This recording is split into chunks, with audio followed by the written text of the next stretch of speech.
रात का अंधेरा फैसलाबाद के उस छोटे से घर में भी गहरा था। सबाहत किचन की चौकी पर बैठी रोटियां सहला रही थी जब उसने अपने बेटे अहमद को देखा। 2 साल का अहमद अपने बाप खलीद की तरह बिल्कुल चुपचाप बैठा हुआ था।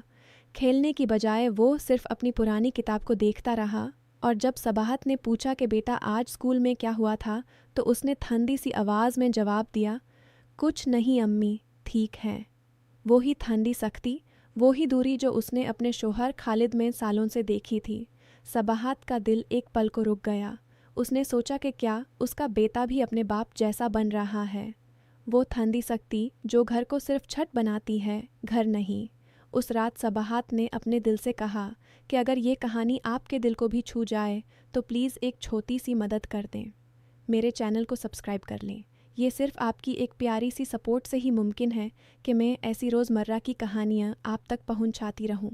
बहुत शुक्रिया, आपकी ये छोटी सी मोहब्बत मुझे बहुत हिम्मत देती है। सुबह हुई तो फैसलाबाद का मोहल्ला फिर से जाग उठा। बिजली की लोड शेडिंग के बाद भी गर्मी ने घर को अपनी गिरफ्त में ले रखा था। खालिद फैक्ट्री से थका हुआ घर आया। उसने दरवाजे पर जूते उतारे, हाथ धोए और सीधा टेबल पर बैठ गया।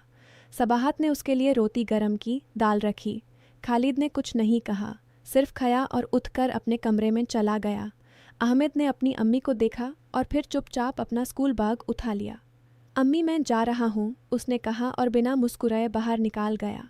सबाहत की आंखें नम हो गई। उसने सोचा कि यह लड़का सिर्फ 2 साल का है, फिर भी उसकी आवाज़ में वही ठंडक है जो खालिद की है। क्या ये बचपन से ही सीख रहा है कि घर में जज्बात नहीं दिखाने चाहिए? दिन गुजारता रहा। सबाहत कपड़े धोती रही थी जब उसने अहमद को देख लिया जो घर के छोटे से आंगन में बैठा था। उसके पास एक पुराना नोटबुक था जो उसने किसी ड्रॉअर से निकाल लिया था। अम्मी ये देखो, अहमद ने कहा और नोटबुक उसके हाथ में थमा दिया। सबाहत ने उसे खोला। अंदर पुराने हिसाब लिखे हुए थे, खलीद का नाम, कर्ज की डेट्स और कई साल पुरानी फैक्ट्री की नाकामी के नंबर्स। एक जगह लिखा था, आज भी पैसे नहीं आए, घर वालों को क्या बताऊं। सबाहत का हाथ कांप गया। ये वो हिसाब थे जो खालिद ने कभी किसी से नहीं बताए थे। उस रात जब खालिद घर आया तो सबाहत ने उससे कुछ नहीं पूछा। उसने सिर्फ रोटियां रखी और चुप रही, लेकिन उसके दिल में तूफान था। क्या ये वही खालिद है जो 2 साल पहले उससे शादी के वक्त इतना खुश और बातें करने वाला था?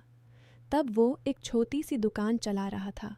फिर उसने फैक्ट्री का सपना देखा। पैसे उधार लिए, मशीनरी ली, लेकिन मौका नहीं मिला। कर्ज बढ़ता गया, नाकामी ने उसको अंदर से खा लिया। सबाहत को लगता था कि खालिद उससे दूर हो गया है क्योंकि उसको घर की फिक्र नहीं। लेकिन अब ये नोटबुक बता रहा था कि असल में वो शर्म में घिरा हुआ था। वो घर से जाज़बती तौर पर दूर इसलिए था कि अपनी नाकामी को किसी को दिखाना नहीं चाहता था। अहमद ने अगले दिन फिर से अपनी अम्मी से कहा, अम्मी अब्बू रात को अकेला बैठकर कभी कभी सिर्फ सोचते रहते हैं। मैंने देखा है उनकी आंखों में कुछ है जो वो नहीं कहते। सबाहत ने बेटे को गले लगाया। उसने सोचा कि ये बच्चा कितना ऑब्जर्वेंट है। वो अपने बाप की ठंडी सख्ती सीख रहा था, लेकिन उसी के अंदर की दाढ़ को भी पहचान रहा था। घर की छोटी सी दुनिया में ये ऑर्डिनरी सीक्रेट्स छुपे हुए थे। खालिद का कर्ज अब भी था, लेकिन वो उसको अकेला झेल रहा था। सबाहत को अब समझ आया कि वो ठंडी सख्ती असल में उसकी अपनी शर्म थी। वो घर वालों को अपनी कमज़ोरी नहीं दिखाना चाहता था। दिन बीतते गए। सबाहत ने एक दिन खालिद के सामने वो नोटबुक रखा। कोई बड़ा झगड़ा नहीं हुआ, सिर्फ चुपचाप बात हुई। खालिद ने पहली बार अपनी आंखें झुकाई और धीरे से बोला, सबाहत, मैं सोचता था कि अगर मैं ये सब बताऊं तो तुम लोगों का बोझ बढ़ जाएगा। मैं नाकाम हो गया था। कर्ज ने मुझे अंदर से खा लिया। मैं घर से दूर इसलिए हो गया था कि तुम लोग मुझे कमज़ोर ना समझो। सबाहत की आंखों से आंसू बह गए। उसने कहा, लेकिन खालिद, हम साथ हैं ना? ये ठंडी सख्ती ने हम सबको दूर कर दिया था। खालिद ने सिर्फ सर हिला दिया। उसने कुछ ज़्यादा नहीं कहा। वो ही पुरानी आदत। अहमद ने सब देखा। उसने अपने बाप को देखा और फिर अम्मी को। उसने कहा, अब्बू, आपको डर नहीं लगता? मैं भी आपकी तरह नहीं बनना चाहता। खालिद ने बेटे की तरफ देखा और पहली बार उसके चेहरे पर एक हल्की सी मुस्कुराहट आई। बेटा, मैं भी नहीं चाहता कि तुम ऐसे बनो। मैं खुद को सुधारने की कोशिश कर रहा हूँ, लेकिन सालों की वो सर्दी इतनी आसानी से नहीं पिघलती। घर में अब बातें थोड़ी ज़्यादा होने लगी थी, लेकिन पुरानी दूरी अभी भी वहाँ थी। सबाहत को अब समझ आ रहा था कि रिश्ते कितने अजीब होते हैं। उसने अपने शोहर को दोष दिया था उसकी ठंडी सख्ती का, लेकिन असल में वो खुद अपनी नाकामी से लड़ रहा था। मॉरल रिवर्सल यह था कि वो जो उसको सख्त समझती थी वो असल में अपने जज्बात को छुपा कर घर को बचाने की कोशिश कर रहा था।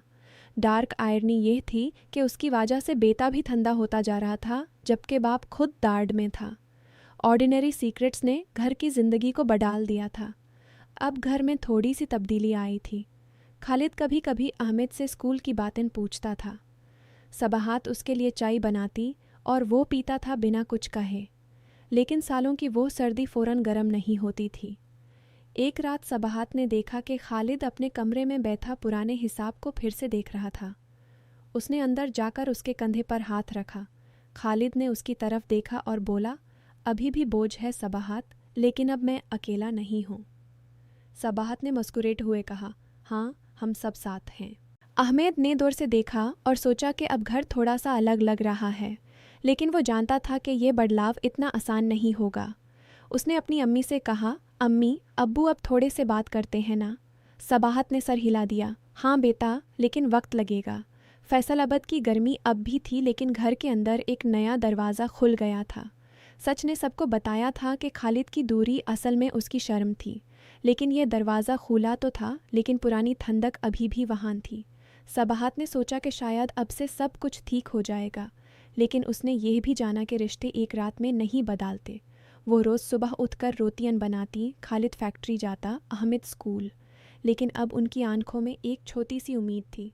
एक दिन अहमद ने अपने बाप से कहा, अब्बू आज फैक्ट्री में क्या हुआ? खालिद ने पहली बार लंबी बात की। उसने बताया कि काम ठीक चल रहा है, लेकिन कर्ज अभी भी है। सबाहत ने सुन लिया और मुस्कुराई। उसने अपने दिल में कहा कि यही तो ज़िंदगी है।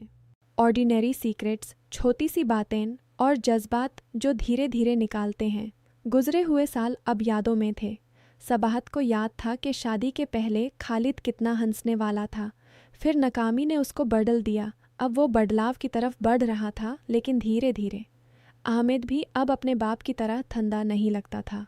वो कभी कभी अम्मी को गले लगाता था।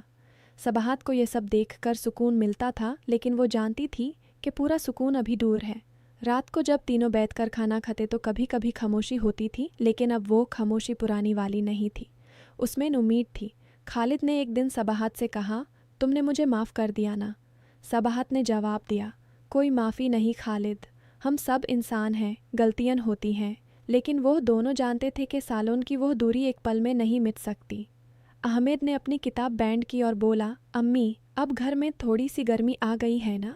सबाहत ने हंसकर कहा, हाँ बेटा, धीरे धीरे। खालिद ने सिर्फ देखा और कुछ नहीं बोला, लेकिन उसकी आंखों में एक चमक थी जो पहले नहीं थी। जिंदगी ऐसे ही चलती रही। फैसलाबाद के मोहल्ले में रोज़ सुबह सूरज उगता, फैक्ट्री की विसल बजती, बच्चे स्कूल जाते। सबाहत का घर अब पहले से थोड़ा अलग था। सच ने एक नया दरवाज़ा खोला था, लेकिन सालों की सर्दी अभी भी वहाँ थी। वो फ़ौरन गर्म नहीं हुई थी, लेकिन अब रास्ता साफ था। तीनों जानते थे कि आगे क्या होगा ये वक्त ही बताएगा, लेकिन अब वो अकेला नहीं थे। उनके पास एक दूसरे का सहारा था जो पहले छुपा हुआ था। सबाहत ने सोचा कि ये ही तो रिश्तों की असलियत है, कभी ठंडी सख्ती, कभी छुपी हुई शर्म और कभी नया दरवाज़ा। अहमद बड़ा होता जा रहा था, लेकिन अब वो अपने बाप की ठंडी सख्ती नहीं सीख रहा था, वो उनकी गहराइयों को समझ रहा था। खालिद अब भी कम बोलता था, लेकिन जब बोलता था तो उसमें सच्चाई होती थी। सबाहत खुश थी, लेकिन वो जानती थी कि पूरी खुशी अभी दूर है। एक शाम जब बारिश हो रही थी तो तीनों घर के छोटे से आंगन में बैठ गए। खालिद ने अहमद की तरफ देखा और बोला, बेटा, अगर कभी कोई बोझ हो तो मुझे बताना, मैं अकेला नहीं रहना चाहता। अहमद ने सर हिला दिया। सबाहत ने उन दोनों को देखा और अपने दिल में दुआ की। ये कहानी अभी ख़त्म नहीं हुई थी, वो जारी थी, लेकिन अब उसमें उम्मीद थी। सालों की सर्दी धीरे धीरे पिघल रही थी, लेकिन यह रास्ता लंबी थी, फिर भी उनके पास वक्त था। घर की छोटी सी दुनिया में ये ऑर्डिनरी सीक्रेट्स अब खुल चुके थे। मॉरल रिवर्सल ने सबको नया नज़रिया दिया था। डार्क आयरनी अब मुस्कुराहट में बदल रही थी। सबाहत ने अपने शोहर का हाथ पकड़ा और बोला, चलो अंदर चलते हैं, रोटी गरम है। खालिद ने मुस्कुराते हुए कहा, हान। अहमद ने उनके पीछे पीछे चला। बाहर बारिश बरस रही थी और अंदर घर में एक नया सिलसिला शुरू हो रहा था। लेकिन यह सिलसिला धीरे धीरे बिल्कुल इंसानी तरह से